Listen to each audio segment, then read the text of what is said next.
The Knicks postgame show is presented by Tri-State Audi. Visit your Tri-State area Audi dealer today. In overtime, 100 apiece. Here come the Knicks, once down by 20, halfway through the third quarter. They forced OT, and then in the OT, OG Anunoby and one. He had 29. Jalen Brunson, a miss there. Cat with the tip in. Last chance for Boston, down 3. And Mikal Bridges, who is a defensive wizard down the stretch. And an improbable Game 1 win for the Knicks in Boston, 108-105 in overtime. We're here for the next hour to break it down for you from our Delta MSG studios. Bill Pito along with Alan Hahn and Wally Zerbiak. Down 20, 5:47 to go in the third quarter. Who had the Knicks winning this game? Raise your hand. The Knicks didn't have themselves winning this game, but they believed and they stuck with it. And what you have to take, they took 63 pointers while they only made 15. We talked about that 3-point differential. And this is a Celtics team that will shoot themselves sometimes out of a game. And it feels like in the second half, that's what they did. And the Knicks took advantage of it. And they stole Game 1. And boy, do we have a series all of a sudden. We do. You live by the 3, you die by the 3. This Celtics team did not play well. Knicks played terribly in the first half to give them a 20-point lead. And when the Knicks finally played the way they're capable of playing, started playing like a team, started moving the ball and knocking down the shots they were capable of knocking down, the Celtics, they got tight in that fourth quarter. They got tight at the end of the game. They let the Knicks back in. When you play that style of play, you chuck up those threes from 5 feet behind the three-point line, you better be getting offensive rebounds because those are terrible shots. They are not good looks at the basket. The Knicks defense was perfect. Tom Thibodeau had this team ready to go. And when they finally felt like, hey, we can hang with this team, boom, did they knock this team out in Game 1. That's a big victory for the Knicks. The adjustments they made definitely at the half, but 10 turnovers the Celtics had in the second half of this game. The Knicks scored 17 points off turnovers. That was a big part of it as well. Anunoby's defense, Bridges' defense. The formula that you talked about of how can the Knicks steal games, how can the Knicks win this series, that's what we saw in the second half. Get it close, let Jalen Brunson make big shots. He did. Make him make a big play. He did. OG hits a big 3. You survived to get into overtime, although Brunson could have ended that in regulation. Yeah, he got a great look. But the formula of how to beat the Celtics was on display in the second half of this game, and the Knicks were able to do it. I got to tell you, though, you go 15 of 60 from 3. That's Is that defense or brutal shooting? The Celtics, in fact, tied the NBA record for most regulation threes taken in a playoff game with 58. They took 58 threes in regulation. That ties the most ever. So back to you. Bad shooting or good defense? Well, it's a combination of both. I thought in the playoffs the Celtics weren't going to make 21 threes the way they did against the Knicks and shoot 44% during the regular season. It's different, just a different tension and tightness when you're in the playoffs. And in that fourth quarter, I'll tell you, Jalen Brunson was outstanding. And when he started to miss a couple shots, that's when his teammates really kicked in and made big plays. This team is so connected. Watch Anunoby here Now. Anunoby, outstanding play. He has never really had big moments like this in the playoffs, but boy, has he been stepping up and ready for that moment. That guy has. Two-time champion Drew Holiday knocks down the big shot. Anunoby almost falls off balance.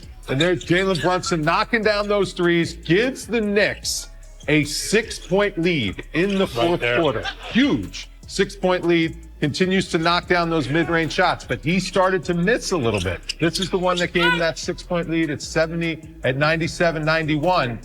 And then he started to miss. And here come the Celtics. Boy, this team. That's a layup, and they're going to kick it out for 3. Derek White does hit it, but Polly, they gave up layups for 3s in this game. Yeah, and Derek White's the one guy when he gets his feet set, he was really good tonight.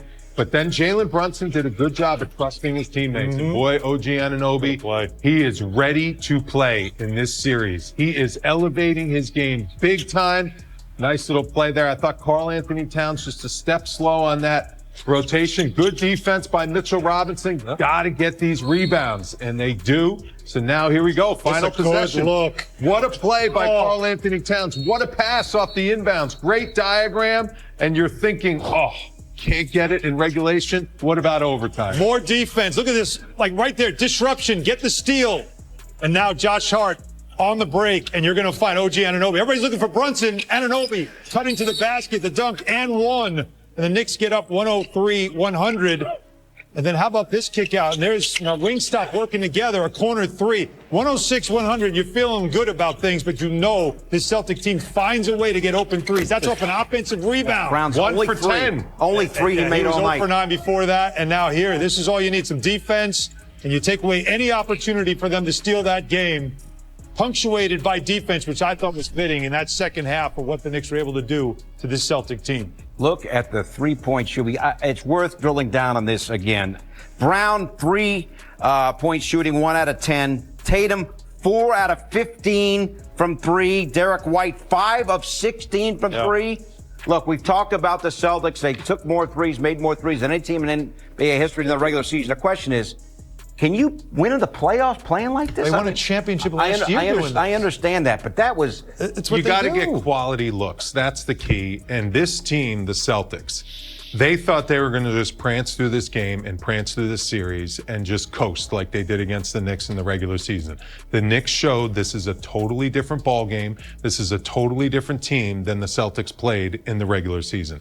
This Knicks team took some time to come together. I thought they were built for the playoffs and built for these moments. They have guys that are not afraid of the moment, and they have the most clutch player, not in this series, in the whole league. Yeah. And when you have that puts a lot of pressure on your opponent. And you saw that pressure build on the Celtics, and they missed a lot of makeable shots because they knew Jalen Brunson was lurking and that Jalen Brunson could win this game single-handedly. They struggled with the free throw shooting in the first half, 9 of 12 in the second half, and into overtime. That was a weakness. The turnovers were a weakness. They cleaned a lot of things up. And another thing, the offensive quarter. rebounds that Boston gets, if they're going to crash the glass like that, when you get rebounds, run that ball right down their throat. Run it right back at them. Fast break points, threes on the break. You got to make teams pay when they crash the offensive glass for shooting all these threes and getting all these long rebounds. When you get the long rebounds, go right back at them, get easy baskets in transition. That will put the Celtics on their heels. OG Anunoby in the third quarter helped turn this game around also. Yes. When it was 20 points and things really looked like it was slipping away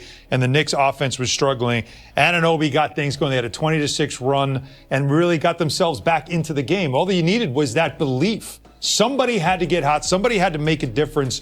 And so this was a little of everybody having an impact on this game, and that's the way you're going to be the defending champs. You touched on the Knicks free throw shooting, only 17 of 31. Yeah. Hackam Mitch was Most of it effective, first but only half. 3 out of 10. Yeah. And no Porzingis in the lineup for the Celtics. Huge. It's huge. Yeah. Because it's a huge drop-off. He got It's sick. Al Horford making those switches onto Jalen Brunson. And when you don't have Porzingis out there to knock down those threes at the end of the games, he is not scared. He made big shots against the Knicks all the time in crunch time. Not having him in the game was huge for the Celtics. Celtics say KP, a non-COVID illness, did not play at all in the second half. Much to come. We're here breaking it down for you. Dramatic win for Tom Thibodeau in Game 1 in Boston. Monica McNutt's perspective as well. The Knicks win in OT, 108-105. The Knicks postgame show is presented by Audi. What's your favorite team? Comment below, and if you like the video, please leave a like. This really helps the channel grow and brings you even more content. Oh, and if you're not subscribed yet, what are you waiting for? Click the subscribe button and activate the bell to receive all notifications.